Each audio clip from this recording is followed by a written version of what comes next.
that's why I wish I didn't stop. But for it to be a continuance of information and so forth. But anyhow, that's how things can be followed.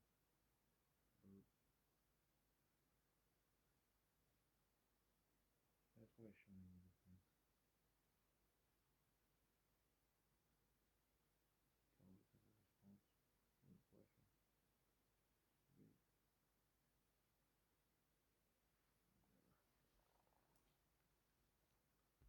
Yeah, but that was one probability for things to go the way they did.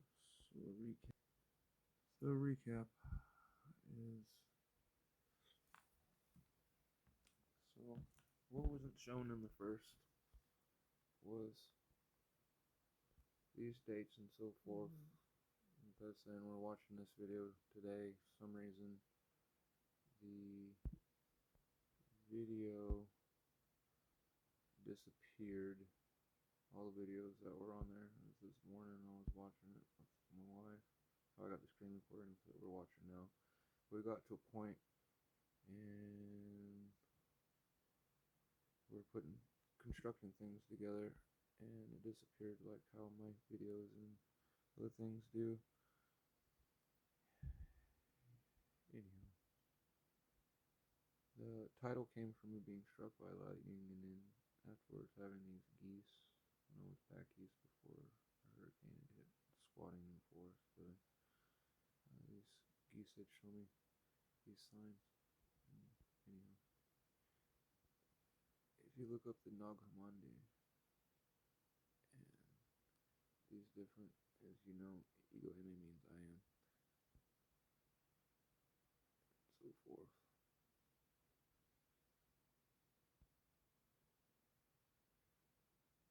And so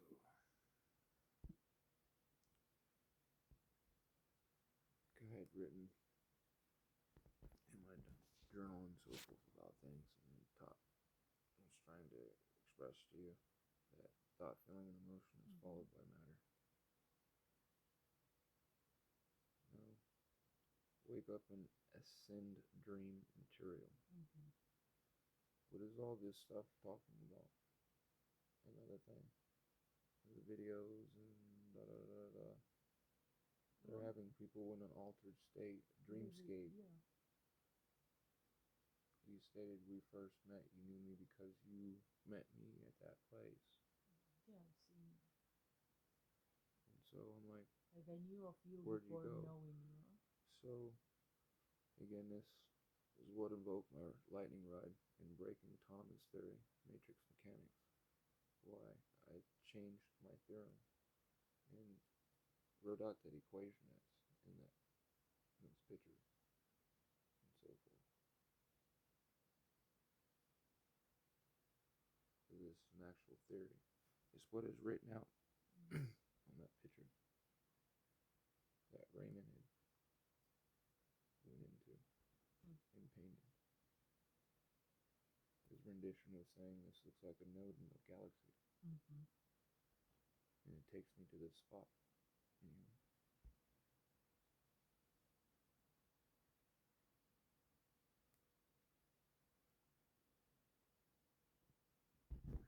So, invoke thy on Kali Mu. Connecting with such in Mount Shasta. As I went into the doorway that's there, if one knows how to harmonize, and as they show you in the Brotherhood of Mount Shasta, understanding of vibrations and so forth in the book, and understanding that this period, that everything is not solid, but energy. The Tetrarch cube and Eve matrix. Why I freaked out when I found that inside of those aquamarines. The Eve matrix, as you know, is a Tetrarch, but set in a specific matrix. We used to have that Eve matrix piece that we had in those black things we used to get. The Ishtar clouds. I used to see them a lot when I was a kid. Yeah, I know. You showed me them. Shasta, the root chakra. Shasta, root chakra. Schmargendine emerald hue. Remember what Shamargandine has to do. I showed you when I emanated out of my eye and then my hand through the crystal, showing you that hue, what the enigrum is, an anagram, and with a pointed star that has to go at your heart. That 9-pointed star. Yeah, and it's Seven personality type. 7 points. That's what they teach robots with. Computer systems and large language models. They use those. You have the 9 with the 7. 9 points. 7 muscle systems. 5 layers.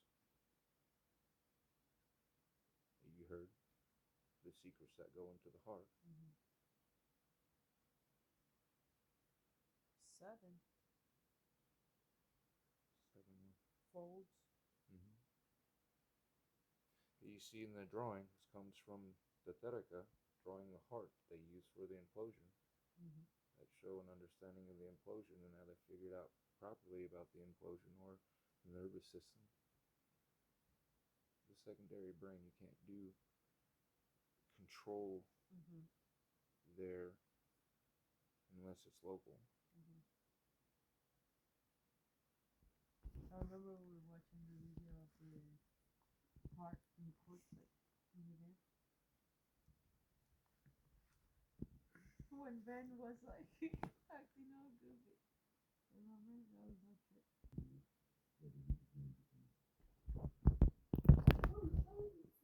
See about the end of the world, with a map of an internal process that has already begun in you, whether you have named it or not. The text is called Pistis Sophia. It was written in Coptic, probably in the 3rd century of the Common Era, by a community that already knew that it would be hunted. And at the center of that text, It's like the dark crystal. The collapse of external reality, but the convergence of 3 cosmic cycles that create a rare window in the history of human consciousness. A window that opens now. That opens in 2026. I'm Leandro from the Luda Soul channel, and what is described in this text corresponds with disturbing precision to what millions of people have begun to feel in the last 4 years without having language to name it.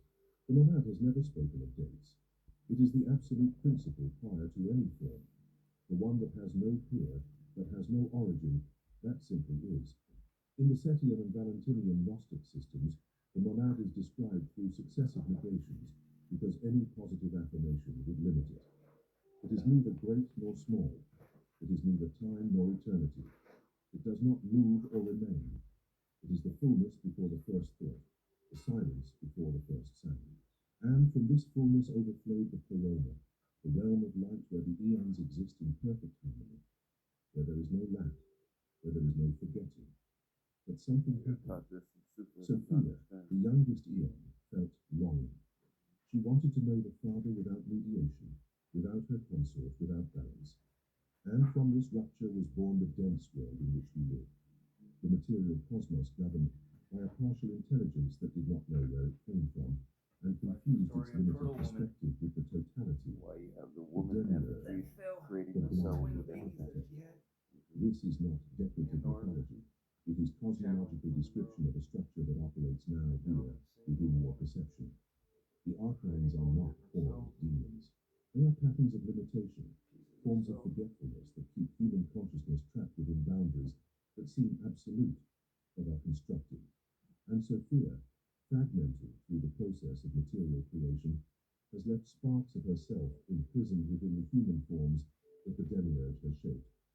You carry one of those sparks, and 2,000 years ago, the Pistis Sophia described with clinical precision the phases of a process that happens when that spark begins to remember what it is, not when it learns, when it remembers. The year 2026 is not a contemporary invention. It is the documentable convergence of 3 cycles that separate traditions have independently traced. The cycle of Sophia, mapped out in the Gnostic texts, describes the arc of her descent and return to the corona not as a single event in the mythological past, but as a recurring pattern that has points of greater intensity. The cycle of the 7 archons, linked to the planetary spheres in the Hermetic and Chaldean tradition, enters into a specific configuration between Saturn and Jupiter that ancient observers described as the opening of the veil, a temporary loosening of density that normally keeps human consciousness within the confines of the material world. And the great cycle of collective consciousness, recorded in multiple traditions as the passage of ages, now crosses the transition from Pisces to Aquarius, not as an abrupt change, but as slow breathing where old symbols lose coercive force and new questions emerge with urgency that can no longer be ignored. These three cycles do not converge with each generation. They do not converge with each century. The last time they aligned in this way was in the 2nd century of the Common Era, when the Gnostic texts were written not as philosophical speculation, but as maps of a process that entire communities were going through simultaneously. And the response of the established power was clear: burn the texts, persecute the masters, demonize the tradition. It works for centuries when you control access to information. But now, for the first time in history, that control is no longer technically possible. The Nag Hammadi library was translated, digitized, accessible. The knowledge that cost the lives of thousands of Cathars burned in Moscow is 3 clicks away from anyone with internet. And simultaneously, without external coordination, millions of people around the planet began to report the same internal sequence that Pistis Sophia described 1800 years ago: rupture, anamnesis, dissolution, luminosity. You probably felt at least one of these phases without having a word for it. You felt that something inside you has stopped tolerating emptiness, that conversations that once filled time now sound like interference, that identities that seemed solid have begun to press on like clothes that no longer fit. And perhaps you've interpreted it as a personal crisis, as maladaptation, as a sign that something is wrong with you. But the texts describe it as a sign that something is finally right. The spark recognizing that the official version of reality is not the complete story. The pneumatic spark beginning to distinguish between what is real and what is construction projected onto the wheel to keep it invisible. The final prophecy of the monad is not a threat. It is not a promise of external salvation. It is not an event that you watch from afar. It is a description of an inner threshold that becomes accessible when conditions align in a rare way. And those conditions are met now, not because someone has decided, because cycles greater than any individual will have reached a point of convergence. The question is not whether the window is open. The question is how many will recognize it before it closes again and density returns for more centuries. But before you can understand what going through that window means, you need to understand what exactly the monad is transmitting through it. You need to understand why that message has been systematically suppressed, and you need to understand what happens to a human being when the spark they carry stops pretending that it's just the body, just the social identity, just the functional role that the system needs them to play. Because what comes after that doesn't feel like a blessing when it starts. It feels like a precise collapse of everything that's not true inside of you. And the only way to know if you're ready is to check if you're still afraid of losing what you know is false.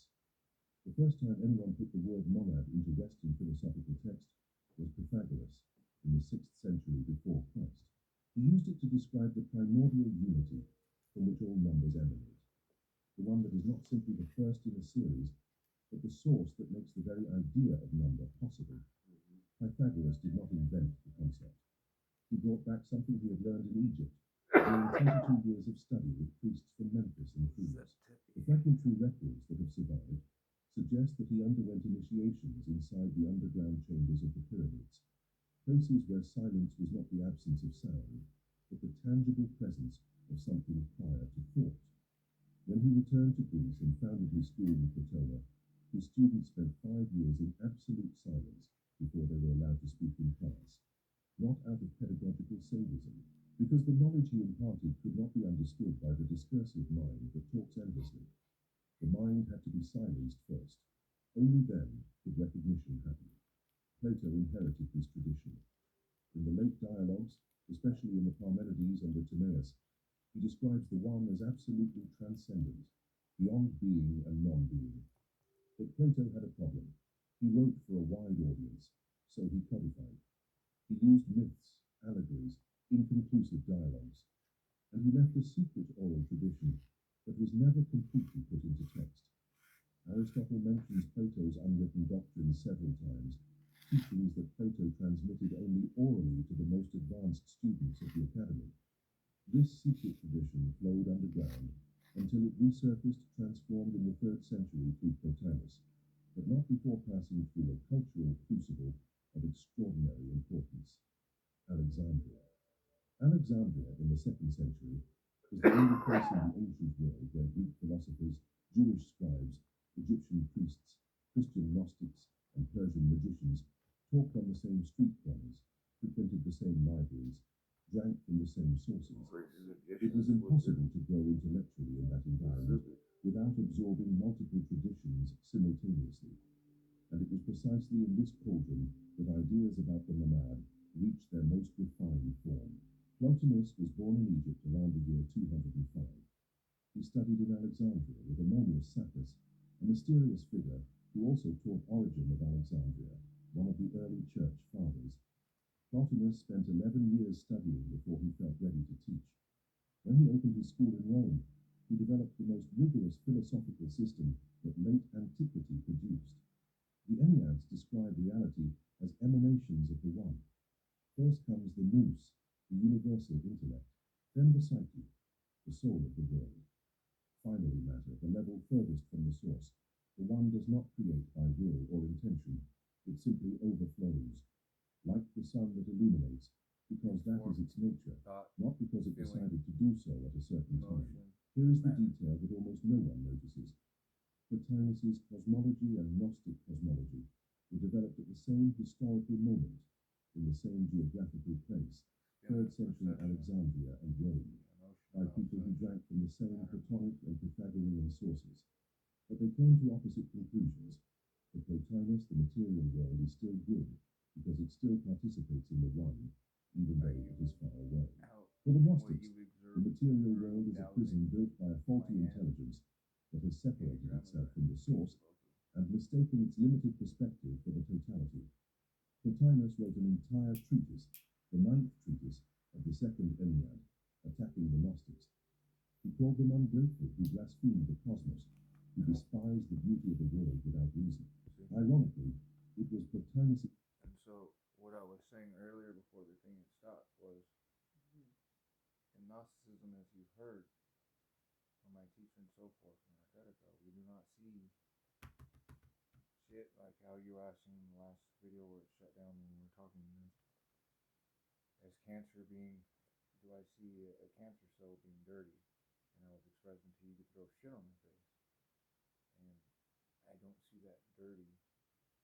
I might say ooh because of being here, and henceforth me giving the reference of persons in India and other things like that doing what they do with cows and so forth. And other things, and other places that are such where it's all your perception, where their reality doesn't see that as nasty. And besides hearing hooplas and so forth and things from persons that are, if you wish to say, had their own first-hand observations, and myself have had mine, and I wonder how I don't get sick from things and other stuff, because I guess I don't see it as such. Or whatever the fuck,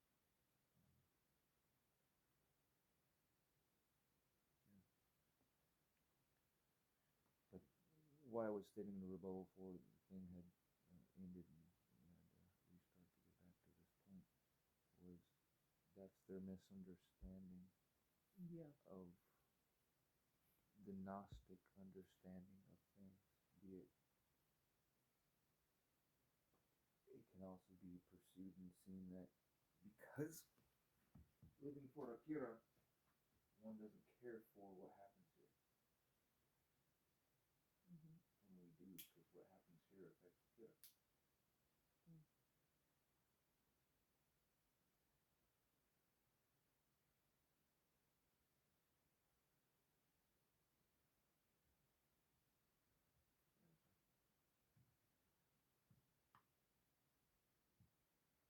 Yeah, but how do The you more care people without that being the more deemed? people that we can get to care for Kira, and the less people care about fear, then the less you would have to have what you're doing and you're getting yourself trapped into mind state, thinking that it's reality and you need to worry about. Yeah, I get it, but how are you? So how are you a functional individual that earns an income? Because part of having good character or whatever is like you need to be able to sustain yourself, right?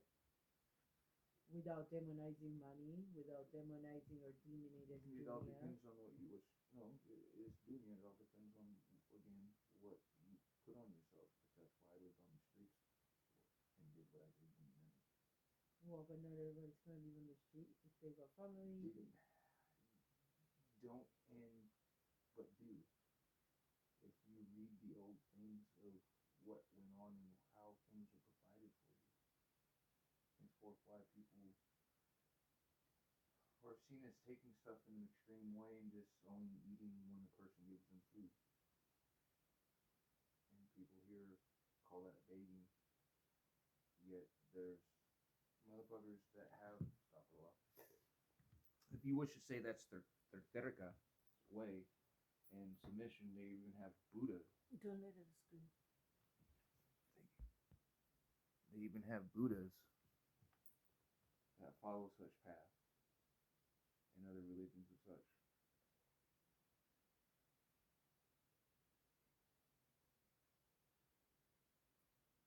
Yes, my love, but the sustenance comes from somewhere. Exactly. So whether from that sustenance comes from, you can see it and put in your mind that it's from what the fuck you're doing. But again, whether somebody's giving it to you, donating it, that person either had to put their time and earn it, or they grew it and they gotta pay for the water. Like, yeah. somebody is. Yes, honey. If you wish to stay in that reality of such, and then there's other people that are doing the same thing, but in the means of which they're doing such because of the way that the perception is, like the people in Gaza and so forth, going through what they're doing, and they're not fucking going, oh fuck, I'm getting blown the fuck up, I just lost my whole family. You're saying thank you. Thank you, Ravi. Thank you, Habibi. Yeah. As you roll your eyes. No, as you roll your eyes. And there's people that live their life like that. Why every person, when I ran the business,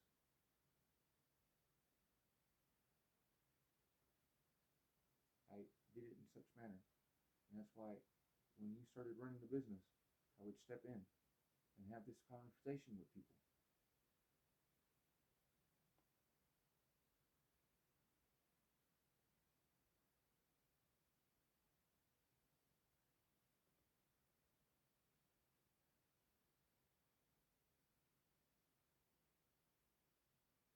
Every time. I had this conversation with people. I asked them where they're at. Where they not. I ain't asking them about no physical shit. I asked them where their soul's at. What they about.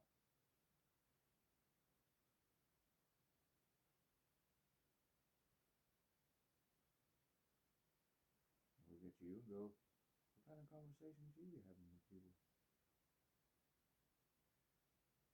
I've been talking like this since I come out my mom. And the stuff that we work with and for my reality, I've not deferred from.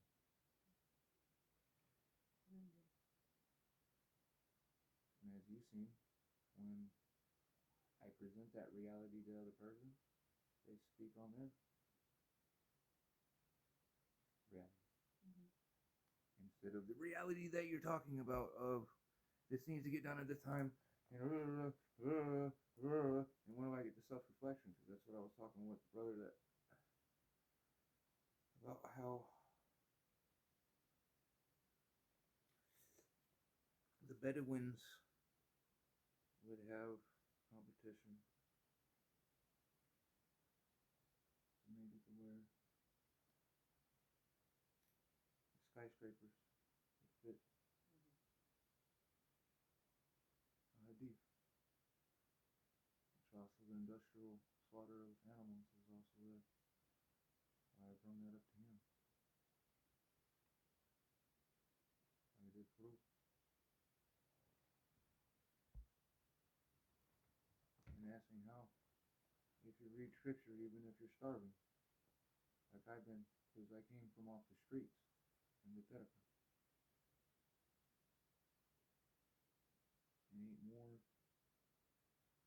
than I ever had in my life without putting food in my fucking stomach.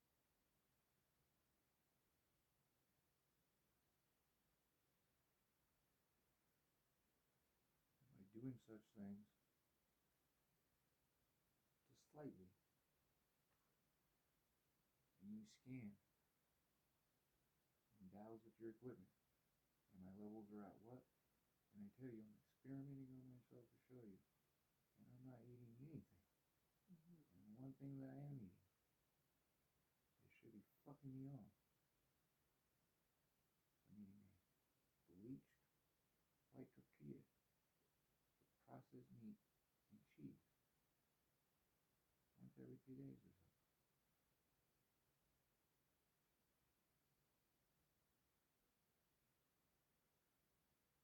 And asking you, what's sustaining you? Since you want us to talk about this shit, that's why I put myself through that. Internal process that is already behind you.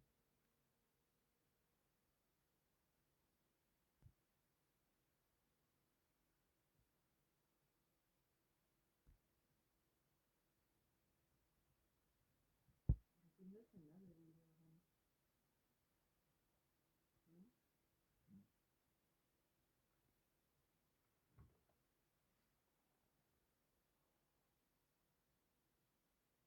But you understand?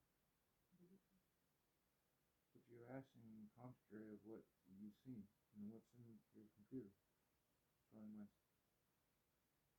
observations to you when you ask the question of what sustains the person. And he asking me what was sustaining me during that.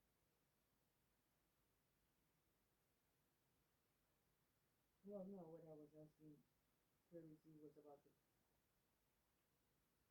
that fake balance of if you live for Akira, but you also care about here, right? Because So we have no money in the till, and I give the money that we have in the till to a person that needs money. And I tell you, from arguing with you, stop worrying about the shit like you're doing now. And watch what comes. Just like standing on the street with you with the CRX and spinning the magnetron and putting the ammo out. yeah, it's about trusting.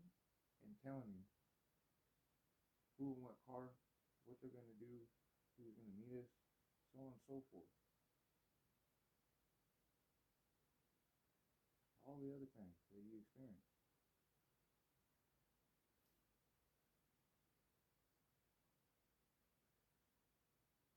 Still sublime. The reef.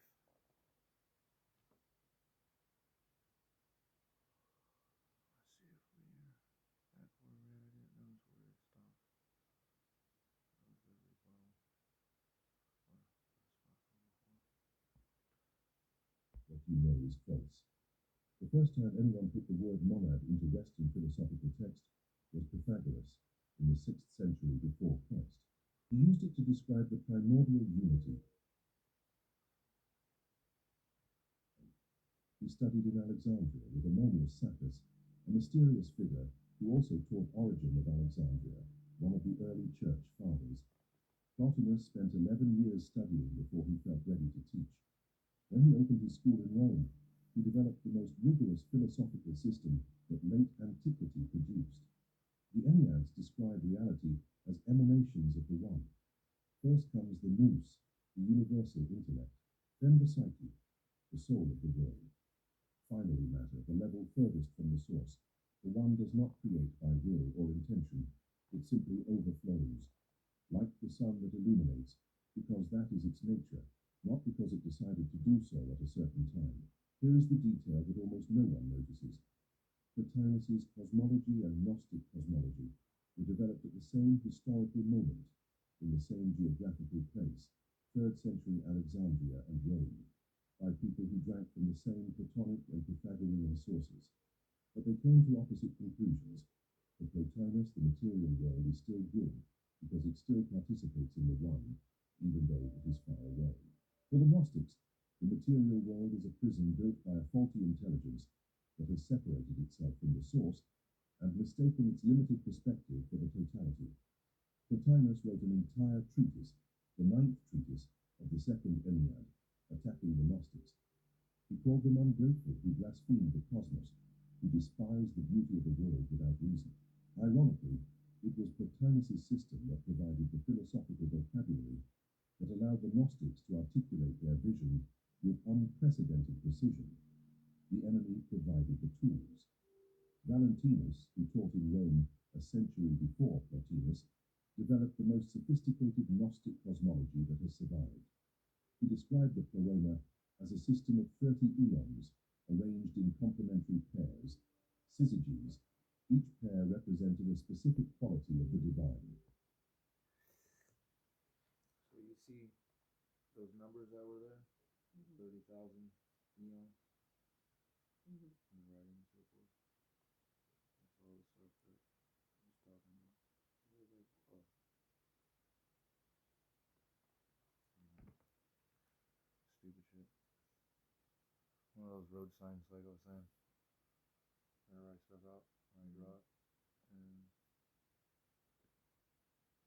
years later, I have those scraps of papers and all those different things and like stuff written out on that thing where I would mark them off where I was expressing to you, since that's happened, that has to do with this, and this has to do with this, like the word suitor, so forth. That one time I was showing to you on the manual.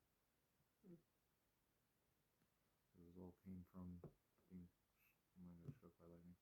And there's stuff that I draw from my copperhead bite and waking up in UNC, so on and so forth, blah blah blah. The invisible father, the monad, along with silence. From them emanate the nous and the truth, then the logos and the life, and so on, unfolding in layers of increasing complexity until the 30th eon.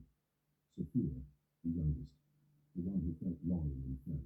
Andrew probably felt something of this structure internally, without having the language for it.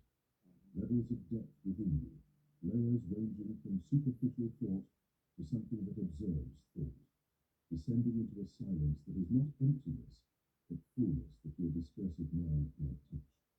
Irenaeus of Lyons attacked Valentinus with a ferocity that only makes sense when you realize what was at stake. Irenaeus was not an academic theologian, debating abstract points in a secure seminary. He was an ecclesiastical politician building a power structure that depended on one thing: the belief that salvation could only come through the institutional mediation of the church. But Valentinus was right. If every human being carried a divine spark that could access the corona directly through gnosis, then the whole edifice Irenaeus was building collapsed at the base. The episcopal hierarchy lost its reason for existing, so he wrote 5 volumes called Against Heresies, between 180 and 190. He described the Gnostic systems in obsessive detail, and then ridiculed them as absurd fantasies invented by then men. Without Irenaeus, most of what we know about Valentinianism would have been lost. The enemy has preserved what it has tried to destroy, and this is one of the most profound ironies in Western intellectual history.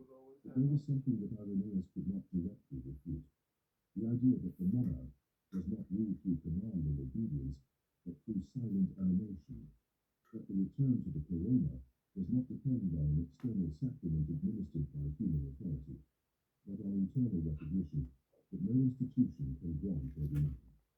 That time is not linear and infinite, but cyclical, with moments of greater and lesser density, windows where the return becomes more accessible.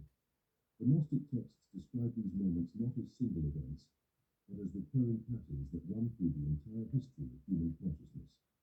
And they describe specific signs that mark when one of these windows is open, signs that do not appear in the sky or political events, They appear within the consciousness of those who are ready to recognize them.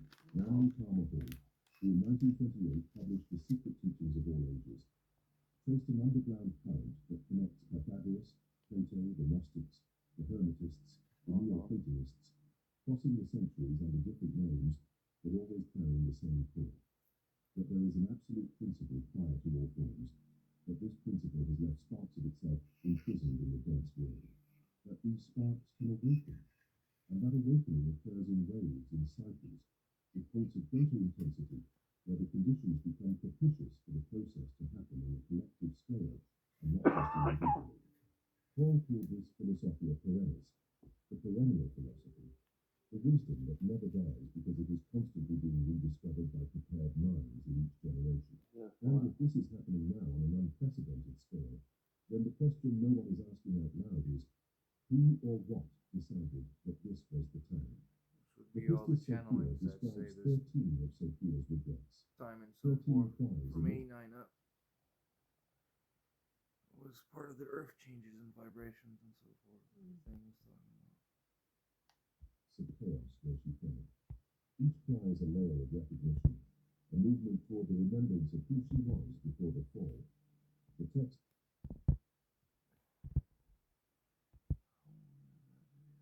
some chaos where 41 she fell. minutes. Each cry is a layer of recognition, It's as loud as a it movement goes. toward the remembrance of who she was before the fall. The text does not say that she prayed 13 times and was ignored. It says that it took 13 levels of progressive awareness before Christ could effectively intervene. This is not a narrative about divine patience. It is a map of an internal process that has obligatory stages. You cannot jump from the first recognition to the 13th. Each layer must be traversed. Each illusion must be seen and dissolved before the next one becomes visible. The 13th repentance marks the turning point. Sophia says, I have trusted you from the beginning. You have always been my deliverer, and my testimony is in the treasury of light. This is the moment when she stops asking for external ransom and recognizes that what sets her free has always been within her, only obscured. Christ does not come to save her from without. He emerges as an acknowledgement of something that has always belonged to her, but that she had forgotten while she was identified with the fall. Liberation is not an external event. It is the removal of layers that give what has always been present. And here's what the texts accurately describe that should disturb anyone paying attention. This process doesn't happen once in mythological time, and that's it. It happens in cycles. Sophia falls and returns. She falls and returns. Each return carries knowledge that could only be obtained through descent. The wisdom that returns to the pleroma is not the same as the one that fell. It now carries lived experience of darkness, and the Gnostics describe that at certain moments in history, when cosmic conditions align in a specific way, Sophia's return becomes accessible not just as an individual process, but as a collective movement, a wave of awakening that sweeps through human consciousness on a broad scale. Not because everyone awakens, but because the conditions that normally make awakening nearly impossible temporarily loosen their density. The year 2026 marks the convergence of three cycles that the ancients obsessed over. First, the cycle of Sophia described in the Valentinian texts completes an arc of descent and return that takes approximately 2,000 years. Second, the relationship between Saturn and Jupiter, the two giant planets that the Hermetic tradition associated with the archons of necessity and expansion, forms a configuration that the Chaldean oracles described as the opening of the veil. Saturn governs limitation, time, structure. Jupiter governs expansion, possibility, openness. When certain geometric aspects form in the sky, the tension between compression and expansion creates a window where the boundaries that normally keep consciousness imprisoned within the material world become permeable. Third, the precession of the equinoxes now crosses the transition between the age of Pisces and the age of Aquarius. It is not instantaneous change. It is gradual breathing, where symbols that have governed the collective consciousness for 2,000 years lose their coercive force. You've probably noticed this culturally without naming it. Narratives that once held social cohesion are fragmenting. Authorities that once commanded automatic obedience are losing credibility, and no one can explain why this is happening now and not at another time. That is the point that separates this from any cheap folk astrology. The Gnostics didn't say that these cycles produce spectacular external events. They said that they produce internal conditions. The opening of the veil doesn't happen in the sky. It happens within the perception of one who is prepared to recognize it. And the sign that one is prepared is not moral purity. It is not accumulation of intellectual knowledge. The sign is the increasing inability to tolerate lying. The Apocryphon of John describes how the monad sent up in air, a perception that goes beyond ordinary perception. It breathed this faculty into the human being. And the archives, when they realized what had happened, did everything possible to keep Epinoia asleep. They created distractions. They created fears. They created false identities that the human being would mistake for his real nature. And it worked. For millennia. But Epinoia cannot be destroyed, because it is not something added from outside. It is something that has always belonged to the human being, just obscured. And when the conditions change, when the cycles converge, Epinoia begins to awaken independently of the individual will. You don't decide to activate it. It just stops accepting sleep. The final prophecy of the monad is neither a threat of judgment nor a promise of collective salvation. It is a description of a moment when Epinoia becomes accessible on a scale that is not normally available. And the text is explicit about what this produces, not immediate bliss, but rapture. The Gospel of Thomas records Jesus saying in Logium 70, "If you give birth to what is within you, what you give birth to will save you. If you do not give birth to what is within you, what you do not give birth to will destroy you." This is not poetic metaphor. It is clinical diagnosis. The spark that awakens within you needs to be brought to light. If it is repressed because you are afraid of the consequences of living from it, it does not go away. It rots within you. And the symptom is the emptiness that no pleasure can fill, the feeling of living someone else's life. The texts describe 4 specific signs that mark Sophia's return within a human being. First, hypersensitivity to the faith. You stop being able to tolerate empty talk, entertainment without substance, relationships built on performance. Second, meaning becomes stronger than pleasure. The motivational hierarchy that the system uses to keep people obedient simply stops working. Third, old identities begin to collapse. Roles you played for years suddenly no longer fit. Fourth, you stop being afraid. And the symptom is the emptiness that no pleasure can fill, the feeling of living someone else's life. The texts describe 4 specific signs that mark Sophia's return within a human being. First, hypersensitivity to the faith. You stop being able to tolerate empty talk, entertainment without substance, relationships built on performance. Second, meaning becomes stronger than pleasure. The motivational hierarchy that the system uses to keep people obedient simply stops working. Third, old identities begin to collapse. Roles you played for years suddenly no longer fit. Fourth, you stop being afraid of losing the fake life. It's the point of no return. When these 4 signs manifest in an individual, the texts describe it as Sophia returning within them. But when they manifest simultaneously in thousands, in an entire generation that begins to feel the same internal movements without external coordination, the texts describe it as something completely different, not individual awakening, transition of era. And the last time this happened on a documented scale was in the 2nd century, when the Roman Empire persecuted Gnostics with military resources because it realized that what they carried threatened the very structure of control upon which the empire depended. So if this is happening again now, the question that no one wants to ask out loud is, what contemporary control structure is about to lose its foundation? The first tradition that preserved the idea of Sophia's cosmic cycles with almost intact accuracy after Gnostic suppression was not Christian. It was Islamic. Ibn Arabi, born in Murcia, in southern Muslim Spain, in 1165. Did you hear that? Something about 1,600. Those who preserve this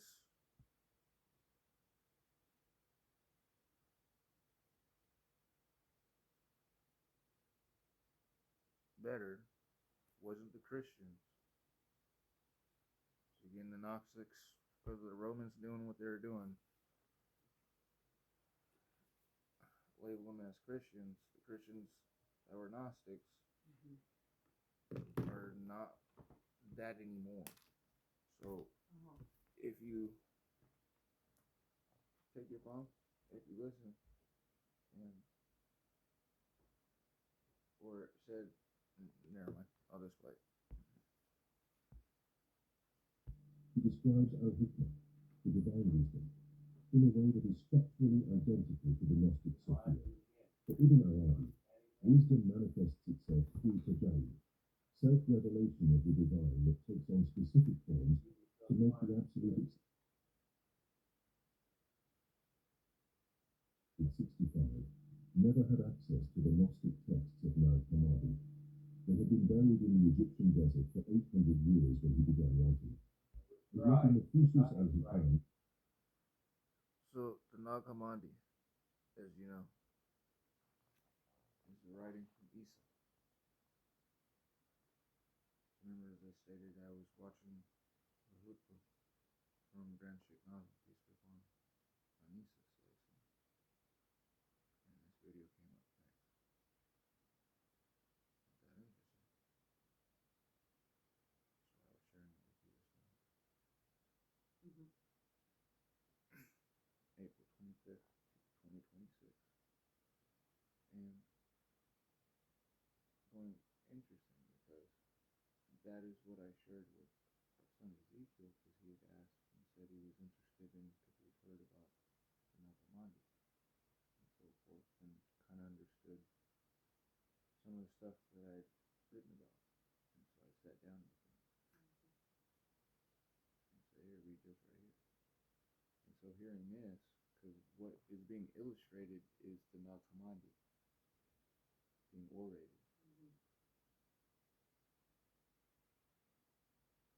Mixed in with that, as it's talking about stuff and giving the names and so forth, the stuff that's written. So I was like, oh shit, that's what I'd written out.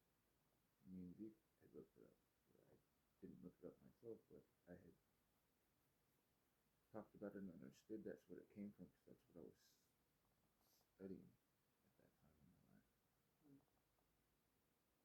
In my late 20s going into my early 30s. is about to lose its foundation. The first tradition that preserved the idea of Sophia's cosmic cycles with almost intact accuracy after Gnostic suppression was not Christian. It was Islamic. Ibn Arabi, born in Mercia, in southern Muslim Spain, in 1165, never had access to the Gnostic texts of Nag Hammadi. They had been buried in the Egyptian desert for 800 years when he began writing. And yet in the Fusus al-Hikam, the gems of wisdom, he describes al-Hikmah, the divine wisdom, in a way that is structurally identical to the Gnostic Sophia. For Ibn Arabi, wisdom manifests itself through tajalli, self-revelation of the divine that takes on specific forms to make the absolute accessible to human perception. And these forms have feminine polarity, because the feminine is the receptive aspect of it. Or when I was writing and telling and expressing to you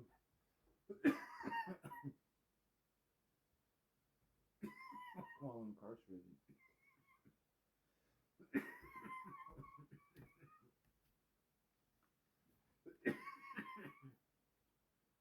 helping me along with the others.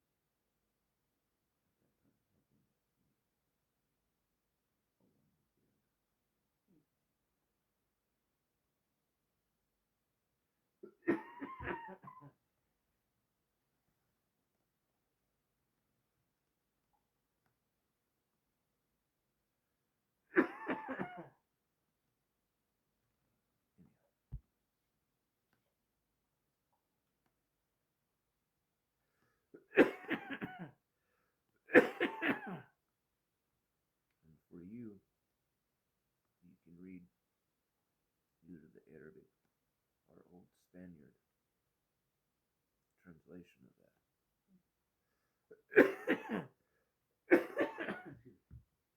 Like I've been expressing to you my whole marriage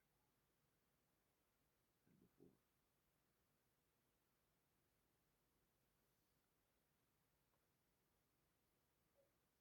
things that, if you wished, you can read in its context.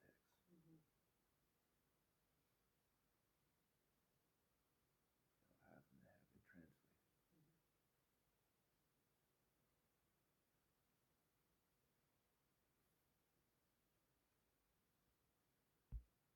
The pole that allows transcendence to become experience.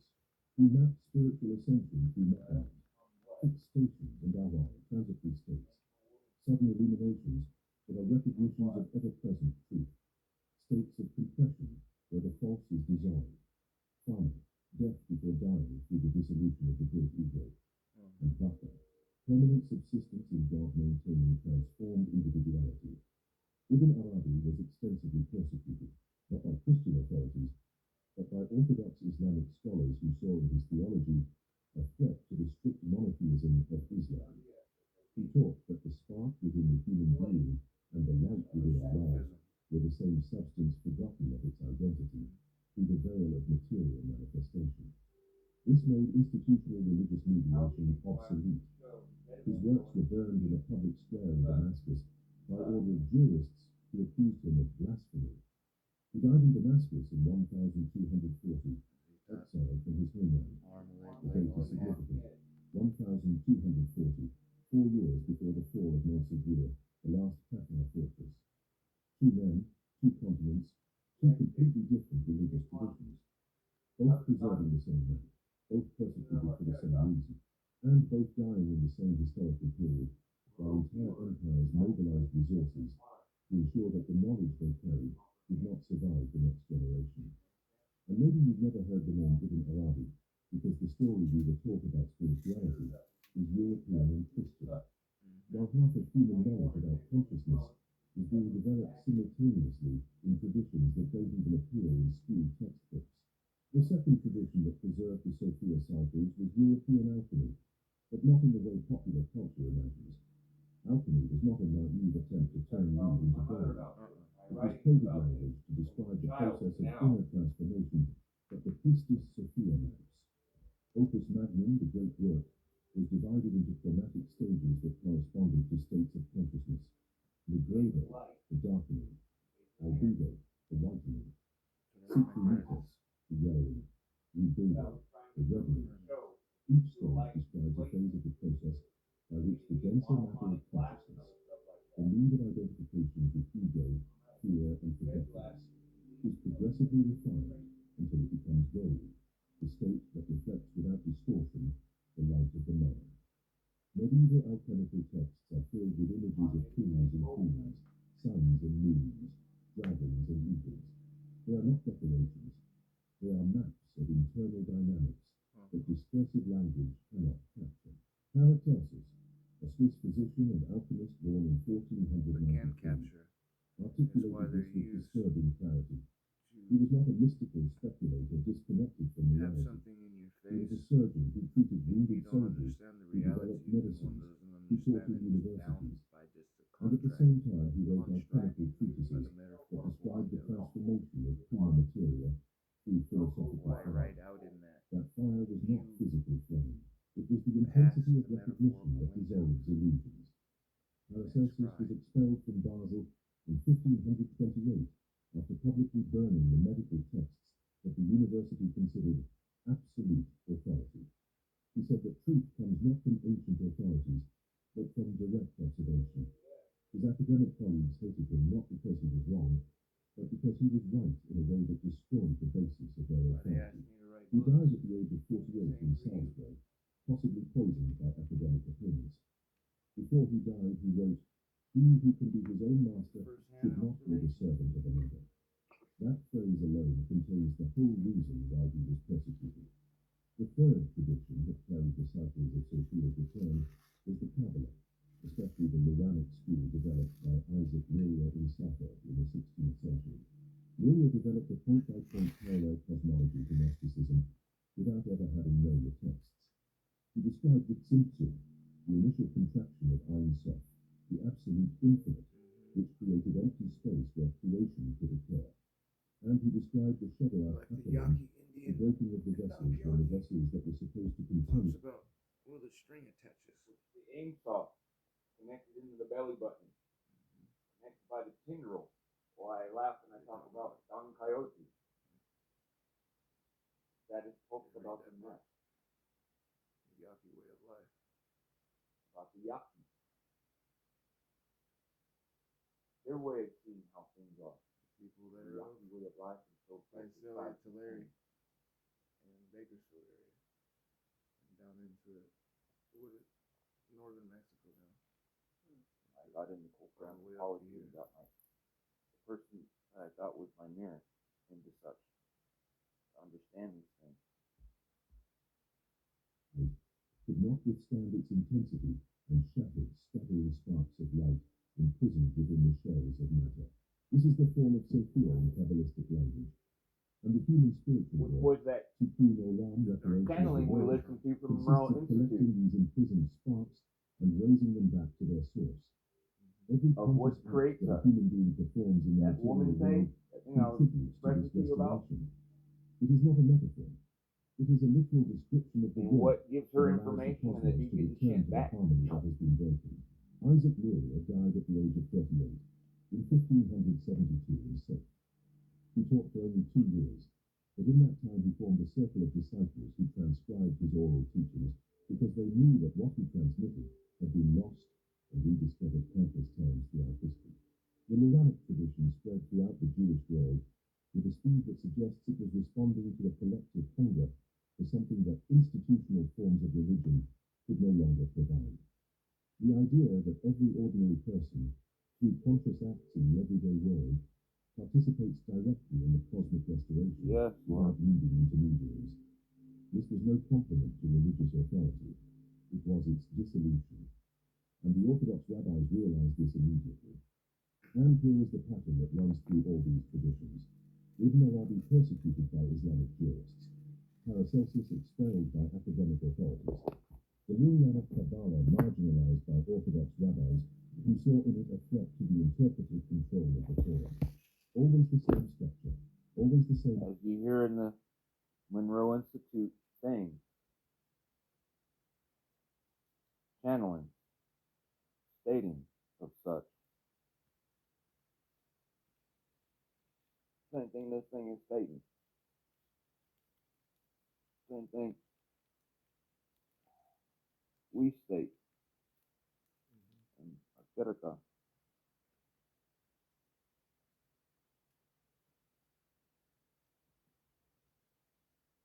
Same thing my teachers before they passed were pointing out. And now we wait for Ramadi. And Isa. And we're still there. There are a few that will come in between, but not as great.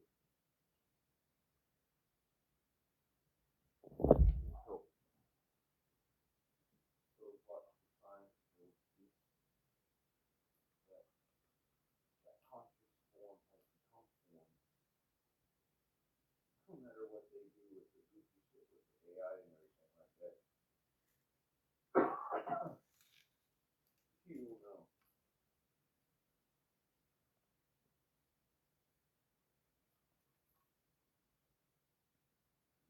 Try to deny it.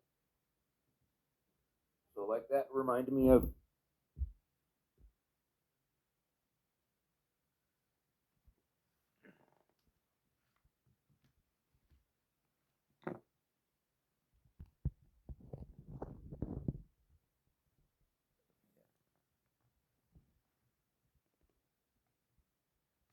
That was interesting.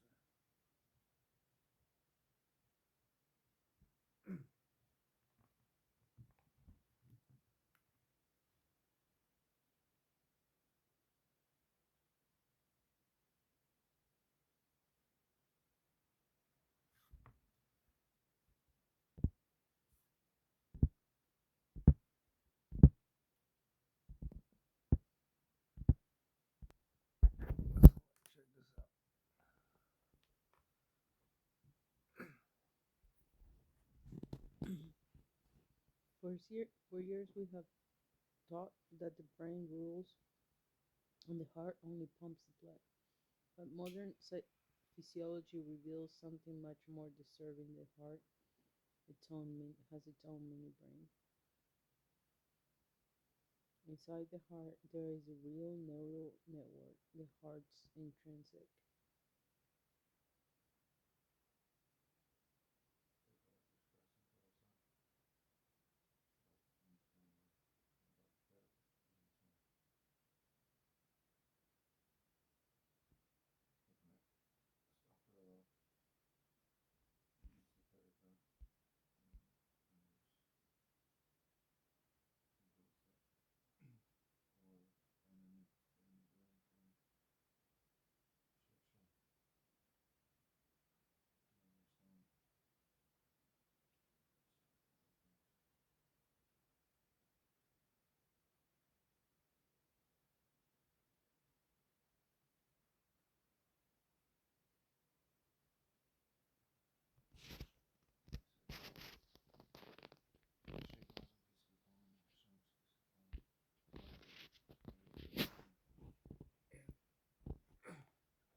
His son is 4. Just and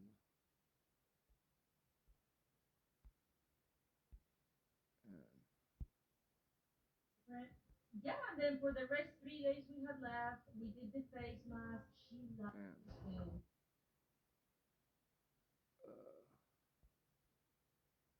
Oh yeah. figured out how to download these off before they take them. They took all the other stuff down, but certain stuff because I guess they didn't understand or whatever. I was able to grab it. So if you remember, this was 7 years ago, 2019 August. I was getting those funky dreams about my mom. Mm. So I asked you to perceive and prove me wrong, hopefully, of what I was saying.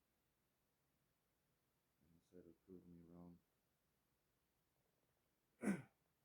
you've seen one of the things that I'd seen. That's what had come up while we were at my mom's house. And why it was making me tinnitus.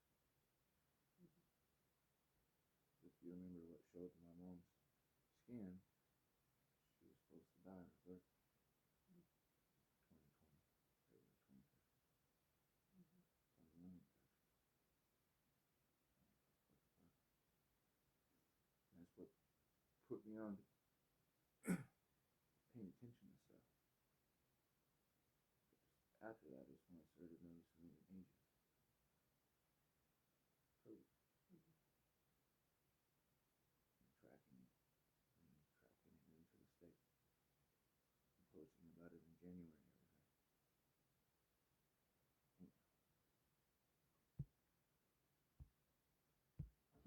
It should say the ingredients on the lid. So she's starting to think different. Yeah, and then for the rest 3 days we had left, we did the face mask. She loved it, and that was like a catalyst for growth for her because then she went back to Barcelona. She texts me and she's like, "I went to a smoke shop." So my mother is asking my wife how it went for my mother-in-law because she had gifted my mother-in-law some Rick Simpson oil for her face because she had gotten facial cancer. And so my mom gifted her medicine to heal. And not just my mother-in-law used it, but my sister-in-law had applied it as a face mask during my trip in LA for my father-in-law's 70th birthday. It's so funny. Listening to it.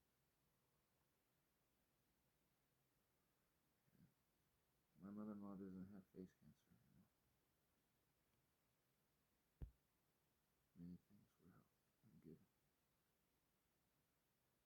Mostly a lot of inner work through what had happened on that trip. And it's sparking the beautifulness that we Injoi. 7 years later.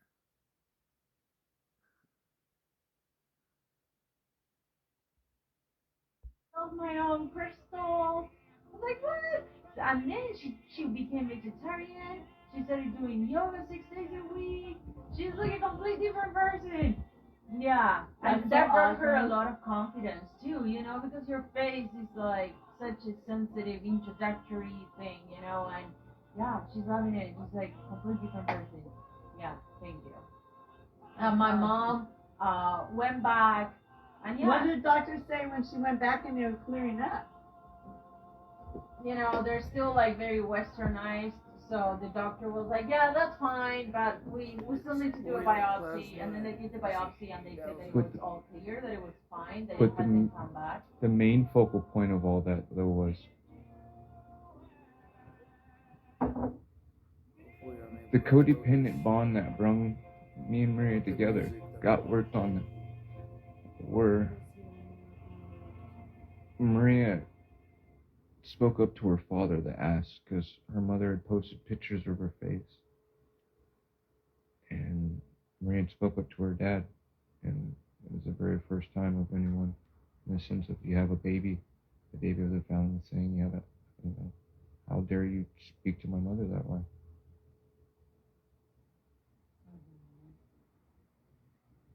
We were trapped in an island doing an intervention. It was really interesting, but it brought a lot of growth for everybody. So I give thanks. Yeah. And cannabis did it all together. We had a really interesting vacation. It didn't feel like a vacation. Wow, so you went there and you healed something. Many levels, yeah. Yeah, my mom's and dad's relationship has been super different. Yeah. But that's part of it, you know, for something like that to manifest on your face. It means like there's something, you know. You need to look at it like it's in your face. And there's trauma in so many levels, you know, that Remember we had when, to work from inside out. We had to go. remember when me and Maria first got together? I didn't mean to speak over you. And we used to go for those walks. We walked 6 to 9 miles a day. She had those restless legs she'd kick. We'd literally walk 9 miles a day, Mom. And I'd ask her about her family, and she'd tell me, oh, it's the Jetsons, basically. And I'd say, bullshit. For you to be in love with me and think that I'm sexy and I can drink this alcohol like this, you come from an alcoholic family, because alcohol is not in my family. No, alcohol is not in our family. Tell me about your childhood. And she denied. And it came out that, like I told her, no, I'm not your first American. And I know you cheated on every person you've been with. That's why I'm being honest with you. Would you like to move forward and live the rest of your life normal and work on the things that you lock and key to me and me predator to you? Let's work on that together. That's what we've been doing. And at that first time all family coming together,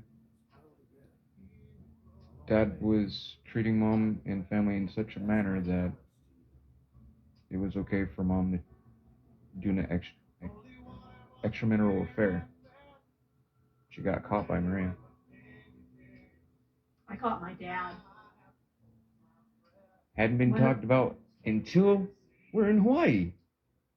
And we're being told, you want to go do something or use a car or anything like that? Go rent your own shit. Because Mom's staying here with me. And I'm going to drink my alcohol. And it was like, no, dude, you're lucky you're 70 years old because I kick your fucking ass. Because if you love me and you love your daughter, I'm your daughter's sponsor. Probation will come here. And I don't fuck around. Because they can come and search. And I don't want to go to prison. I love your daughter. So you need to work on this shit. Alejandro, you need to step your game up. And Maria, you need to do this. And Lule, do that. Put your game up, because I wish to have a baby. And I want you to continue this. Not live your guys' life that's been imposed on us. Do you understand? Yeah, everybody has to have their own life. Why I've been that way with you, but now why we are the way that we are now, because we've worked on those things. And like my wife said, after it was like this, oh shit, we've not thought or talked about this stuff for 40 years almost. And now everyone's worked on it. Dad doesn't drink like he did. They're traveling, relationships beautiful. Like she said, her sister's doing what she's doing. Her brother's doing better. The baby. Never doubt the beginnings of a small morning. You know what I mean? Never doubt the beginnings of a small morning because you never know how the rest of the day is going to be. Yeah. And then I even like cheered with my mom. We started doing like the cannabis tea, the raisins and all in a tea. She was like, Oh loved my it. God, Mama, that's so Mama, powerful. How did Mama, she handle it? Mama, Beautifully. Mama. She was like, lock the so, doors. Mama, I talked her into it because she was like, Maria got me super high, and I was like, I know, Alejandra. This was like But one I'm not- time 5 years ago. But I was like, the cannabis, I'm not Maria though. cup or something, and they gave us a medicinal edible. The brownie was like this big, and I didn't think much of it. I was like, Mom, you want to have a good time? Oh my God. She's There's super probably high 600 though. mgs or something. She was like dripping her ass up, holding me. She's like, I was like, let's go to sleep. So we went to the van and we slept it off. But that got her really traumatized, right? So then I'm here with the cannabis and I'm like, Mom, this is no play around. Like this is Can you picture my mom sitting in the ground? A whole fucking event is happening, and we're like trying to hold it down because we're so fucking high, like so high. We're sitting on the ground against the wall, wanting not to jump in the You should water. have started yourself and her off with microdosing instead of fucking I just didn't realize pushing it was. her on the deep end. No, I dude. didn't realize it was this big. Yeah, when they're that big, you understand that shit is potent. And I gave her half of it. I was like, this can't be much. When stuff is that small, you know it's strong. Oh fuck. It's like the I was like, let's go slip it off. Let's go in the van because we had a top van. Yeah. The owner of the corn on the cob had sent me there. Yeah, I was like, let's go sleep. You know, it's like 7 o'clock in the afternoon. Let's go lay down. Hopefully, you know, we woke up at midnight by the fucking security guard that we needed to leave the premises. We're in Oakland. The first gas station we drove to, it was like bolted closed. You know? We're like, what the fuck? So I got us a Motel 6 in Oakland.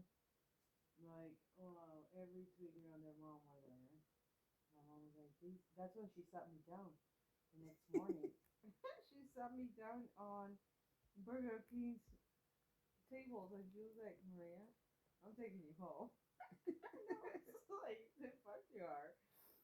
Like, oh yeah, you're coming home with me. And she was like, what kind of mother would I be if I leave you here? I'm like, I don't know, Mom. But I'm not going anywhere, so you didn't have to go. And now she tells people. these will fill you up. So And she she's wouldn't like, believe lock her. the doors. So- We did it. That was beautiful. I told her, Alejandra, don't trip. This is for my mom. Yeah. You seen what me and how we are. It's not like she's You ain't like, gonna okay. die. I was like, what we're gonna do is we're just gonna put this little amount on The there. right size. I said, we're just gonna put like this, but you just drink as much as you With the need. little pizza brownie? No. No. Oh, okay, that was a different With the time. Rick, Years ago, yeah. I Okay. go, just drink as much as you feel, and if you want some more, then I'll fill your cup up again. Oh, she didn't want no more than the rice piece of rice. Mama, rest in peace of grandma. She did like grandma. Oh my God, yeah, my mom even. She was like grandma. She didn't get up. Huh? No, she said, give me some more. After how long? After about, I think that She night drank she half went her to cup. bed, She and then drank- the next day she was like, "We're doing this every night." Yeah. Like I slept Oh, like she a slept. baby. She slept good. Huh? And then she went back home, Bonnie. She took CBD on the plane for her mom. Mm-hmm. So she started giving it to my grandma. That's such a blessing too. Yeah, my grandma at that point, she's been on a 2-year nonverbal. Remember that day speech when you was, like, talked? really we talked with Coco Oh, and her yeah. grandfather. And she I can't talk Sorry. about it. she even asked my grandma, because she was in a nun house, so my mom would have to come visit, and there was no other medication permitted under their supervision. So my mom would be like, "This is holy water," to the nuns. I give it to her mom, and I said, "Mom, if this is helping you, you gotta trust that your mom trusts that you're never gonna give her anything that is gonna hurt her." Yeah. And she asked, after a few times, she asked her mom, "Are you okay with this?" Until the day she passed away, rest in peace, my grandma did the CBD. Yeah. That's so you know, when I do fecal oil, I actually feel the separation of the left and right brain where it is healing on this side. Like I can literally feel it healing. Yeah, it's powerful. Yeah, it was a chain of things that, yeah, beautiful. Seriously. That is beautiful. I mean, it's not beautiful when For it's my dad, happening, my dad. but didn't after really the do fact, when much. you can look back on it and go, wow, But mom, that was powerful. My dad The didn't last really time- do much on a weekday, and he got in the car trying to go to the office, and he couldn't make it to the office. He was like, that's where his knee. He was like, fuck this shit. He was too high. He couldn't get to the office. He couldn't drive.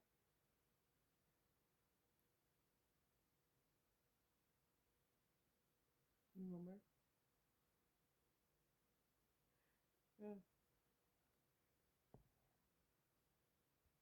Because I don't know why he did it during the day. It was, to her like grandfather a night and thing, grandmother? you know? I'm sorry. I was saying, I don't know why he did it during the day. That's more like a night thing. Yeah. Unless you're not leaving your house like your mom. But he could go to the office to work. My mom goes out when she does that. Well, she's used to it. My dad is not, wasn't used to it, you know?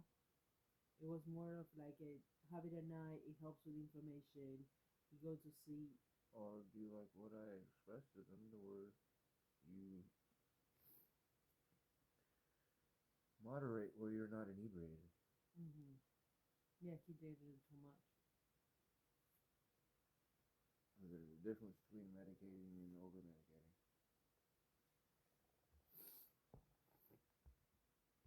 You. On Skype. Remember we Skyped with my grandpa, and your grandpa said hi? It was years ago. Yeah. That's when we first got married. Like 3, 4, no, 4, 5 years ago. 4, 5 years ago. We were visiting you, I think. 13 years And yeah, I Skyped with my grandparents. He said hi to you. Oh. And then recently, after my grandpa passed away, and when he passed away, my grandma had a diabetes peak in her brain. She never had a medical history of any disease, and she was going to the gym at 85. And all of a sudden, she got a diabetic peak. Her whole right side was paralyzed. Yeah, mine was a diabetic. And she became no verbal. She couldn't talk anymore. I was lucky. They said mine, the one doctor said it was a stroke, but the other doctor said it was a TIA or something. TIA, that's what I stand for. My mother had a bunch of those before she died, but her heart gave out. They gave her a surgery, and they should have never gave her a surgery. But it's really weird because my whole family dying before me. Not my children, but there's 2 more that will die before me before I go. My sister and my niece Lisa. I had the dream when I was 9. My mother is still alive. And it was really weird because when my mother died, I remembered that dream. After her It was birthday, very I was strange. helping her. They started cutting things off of my mother. And that's what they did in real life. She started getting toes cut off and things like that. Amputation, yeah, because of the no circulation. Yeah. So Kathy and Lisa are gonna go before me. So there was a beautiful thing that, for me, pestering Maria, I had her do to ease her pain in a little way, but also spark interest. They said, why don't you talk to your grandparents and ask them how they're doing? And the only change that you'll get is their biofeedback. That's the same with Aunt Kathy. Rest in peace. And got here recently, I talked From it My being grandma. so fresh, because I you always still got I have chakra a level. relationship with death, you know. I do too. So after talking to so many people in the store and people coming in, finding comfort or whatnot when somebody in their family transitions, it's for me it's like kind of hard. It's almost when somebody tells me, hey, somebody passed away or I lost somebody. I don't see it as a Where loss. did this person go? I always have like a smile on my face, and it's kind of hard, to relate to where people are coming from, and I try giving them my point of view or my experiences. But all of these had been just cooking in my mind, and I made it up in my mind, and I believed it, and I went with it. But Ezekiel was like, why don't you try communicating with your grandma? She had passed away. So I went to my equipment, and I started asking her questions. Are you okay? Have you worked through the things that I have scanned, the traumas the things that you left with? Have you worked through those? Are you at peace? Have you seen my grandpa? Have you seen your parents? Yeah, a lot of questions. Where are you at? Like, who are you? Where are you at? And it was pure consciousness. The answer was air, pure consciousness. That's where she's at. And the flower essence was shooting star. Shooting star is like almost.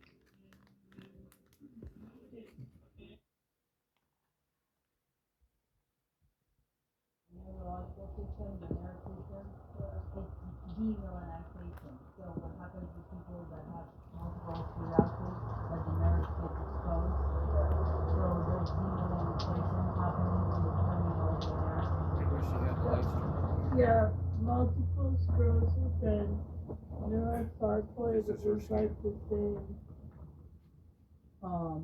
Spinal cord disorders, peripheral nerve disorders, Yeah, peripheral nerve Just keeps damage coming up is still what I since have.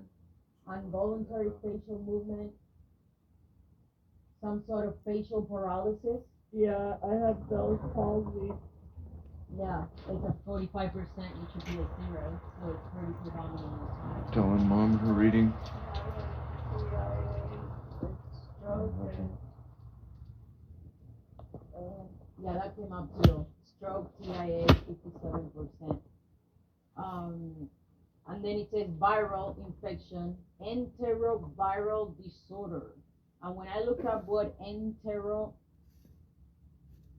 N-E-N-T-E-R-O, enteroviral disorder. I went outside if you remember, so this is my first time listening to it.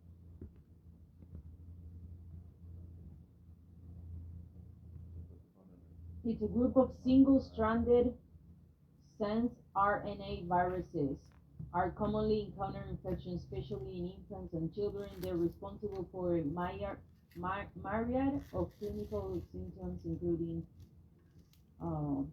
myocarditis, aseptic meningitis, pleurodemia,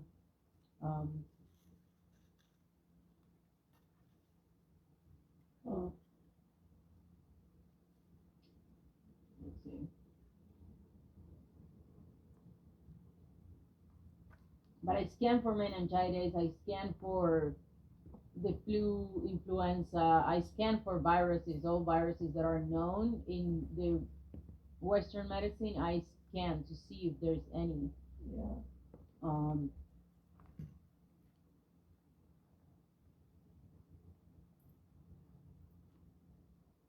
Where's my phone?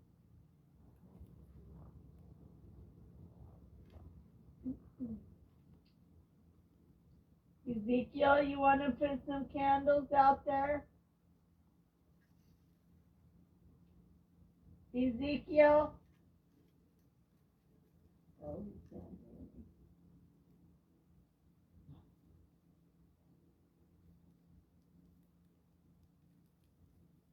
That was like tricky out there, huh? Some candles hanging in the tree. Yep. It's really nice when it's raining in those bottles because the rain don't go in the bottle. Oh, nice. Always done that. Yeah.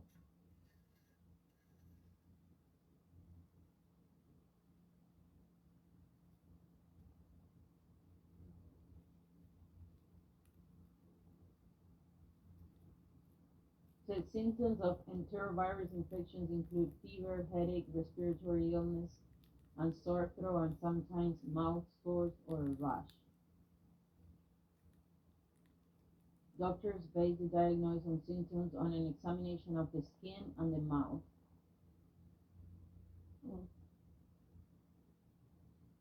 The enterovirus include numerous strands of coccidiovirus, echovirus, enterovirus, and poliovirus.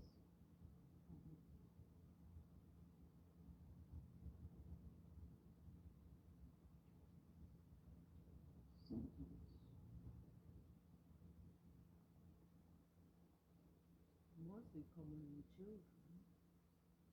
So it says the body's immune defense stop many infections and the result in a few or no symptoms. Some people develop upper respiratory symptoms. They resemble of a common cold. A few people develop viral pneumonia.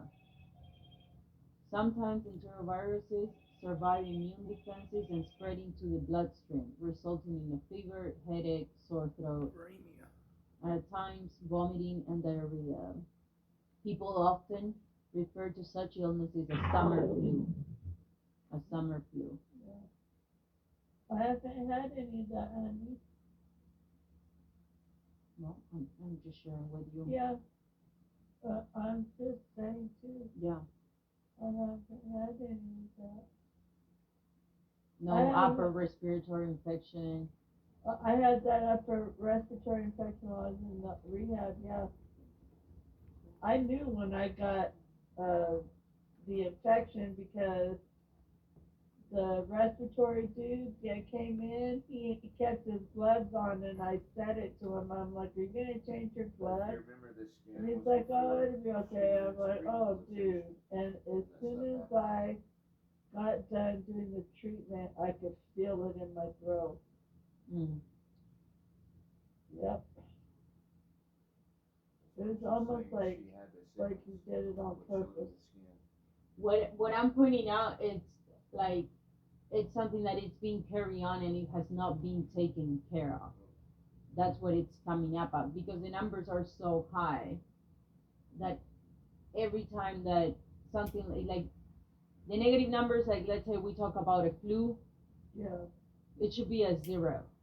If it's at 20, it's creeping in. But if it's at 45, it's in full bloom. Like it's already manifested in the body. And most of the time, I got the ability to tell people at a distance, like, hey, these are some of the things that you may be embodying right now. Yeah. What my message is that this scan today and the scan that I have done, let me see when the last time that I had scanned you, the weekend visit. On the 5th, 23rd. Maybe you needed his hair. No, your hair still updates.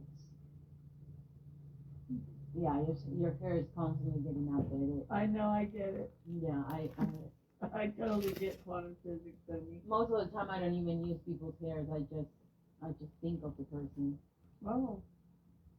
We use the hair for the balancing part. Yeah. Because when we're sending the informational feels, it's, it just feels a little bit more like focused if we put the hair of the person. Yeah. But the last time was inflammation, demyelinization, multiple sclerosis of lumbar sacral region, so on the sacral part and the back lumbar. Yeah, that's all on my medical stuff. Okay. Locomotor, ataxia, weakness legs, facial paralysis, vagus nerve, spinal meningitis internal. The medicine that it was suggested for you was indium, white matter of the brain, face, rheumatic fever, streptococcal infection, paralytic disorders, streptococcus. One of those key Space Foundation people stated there that attacked me and my family. started getting sick. And people even talk about it Streptococcus in their is fucking major. groups. Like, Boasting well, about it, I especially must in be a 2020. carrier.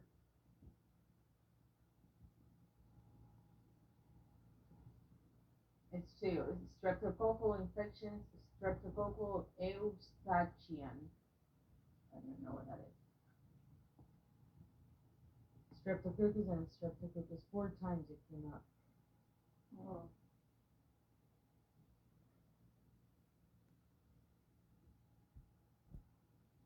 Otitis streptococcus eustachian. It says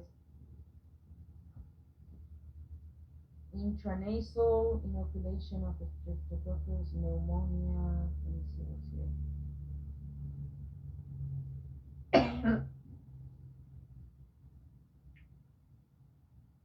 The most common cause of eustachian tube dysfunction is when the tube gets inflamed and mucus or fluids builds up. Oh, I don't have those. Well, what's the eustachian tube? That's the tube that goes from your womb to where your eggs are. No. No. That's your fallopian tube. Oh, that's right, fallopian. Eustachian tube is a canal that connects the middle ear Oh, the ears. to the nasopharynx, which consists in the upper throat and the back of the nasal cavity. Yeah. I just got that question on one of those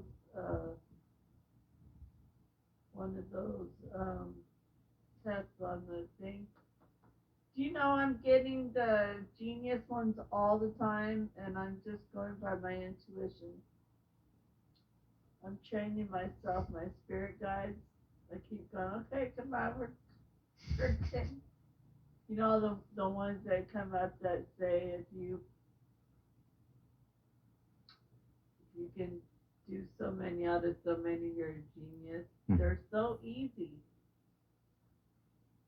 I don't know how they think you're a genius. I'm even getting the square root ones. Nice. Yeah, it's like I just like, okay, and the one that glows, like that's the one I get.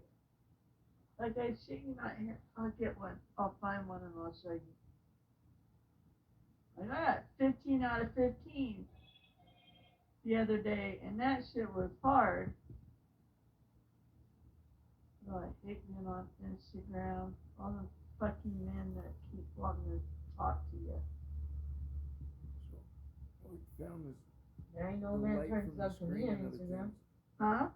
There ain't no man So trying to we talk get to me on radiation Instagram. from the phone and it's Well, also they part should of fuck the- are trying to talk to me. I'll send them to you. How's that? No thanks. How about that? No thanks. How about that? How about that? Ooh. Cookie. See what it says. A rumor that doesn't have a leg to stand on will find another way to get around. grab our family members, Hardy har har. get people trapped. Okay, what was I gonna do? Show the genius test. Huh? Show the genius test. Oh yeah, the genius test.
years ago, I called out astral projector.